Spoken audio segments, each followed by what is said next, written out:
இன்னைக்கு ஒரு ஸ்பெஷலா ஒரு மசாலா ரெடி பண்ணிருக்காரு மீனுக்காக. அது என்னன்றது நம்ம செஃப் எக்ஸ்பிளைன் பண்ணுவாரு. வெங்காயம், இஞ்சி, பூண்டு, கருவேப்பிலை. ஜென்ரலாக வந்து இந்த மீனுக்கு வறுவலுக்கான மசாலா வந்து நம்ம பொடி வெளியே வாங்குவோம்ல மக்கள், அது வாங்காமல் சோம்பு, ஜீரகம், மிளகு, அதுக்கப்புறம் வந்து தனியா, காஞ்ச மிளகா, உப்பு எல்லாத்தையும் போட்டு ஃபுல்லாக அரைச்சாச்சு.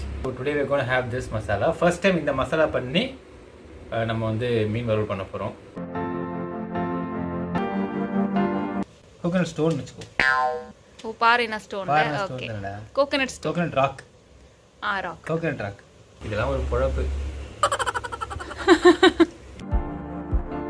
கோழி ஒரு வாட்டி முட்டை போட்டுச்சுன்னா அந்த முட்டையில இருந்து ஒரே ஒரு கோழி தான் வரும். அதே மீன் வந்து முட்டை போட்டுச்சுன்னா அது வந்து பல ஆயிரம் குஞ்சுகள் வரும். இப்போ நான் பயாலஜிக்கல் ரீசன் கேட்டேன் உங்ககிட்ட.